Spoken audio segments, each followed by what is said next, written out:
I've secured a record-breaking $18 trillion of investment into the United States, which means jobs, wage increases, growth, factory openings, and far greater national security. Much of this success has been accomplished by tariffs. My favorite word, tariffs, which for many decades have been used successfully by other countries against us, but not anymore. Companies know that if they build in America, there are no tariffs, and that's why they're coming home to the USA in record numbers.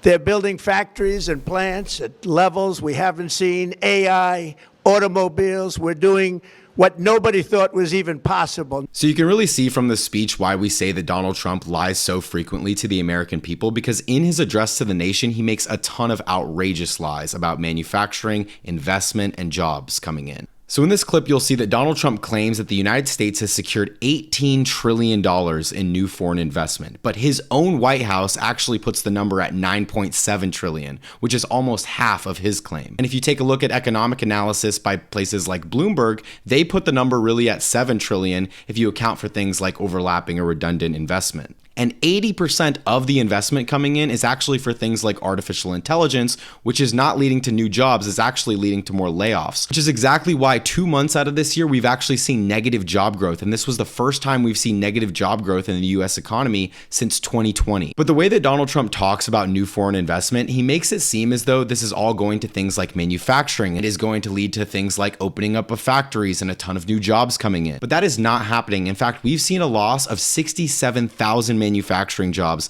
since Donald Trump's Liberation Day, where he imposed tariffs on a ton of nations across the world. Not to mention, if you actually take a look at manufacturing investment specifically, it has slowed down under the Trump administration because Trump is not engaging in things like industrial policy like Joe Biden did. The fact of the matter is that companies are not coming back to the United States to reopen manufacturing because they would still have to deal with things like tariffs. Not every part of the assembly line and not every part of the manufacturing process is going to be able to be made in the United States. They're still going to rely on things like imports. And that is something that Donald Trump and his administration know, because later in this speech, he brags about the amount of revenue being brought in by tariffs. But if you're bragging about tax revenue being brought in by tariffs, then that means that companies are still choosing to import from elsewhere and not paying for American manufactured goods instead. Tariffs are fundamentally a tax on an import. So if you're getting revenue from tariffs, companies are still choosing to import from elsewhere.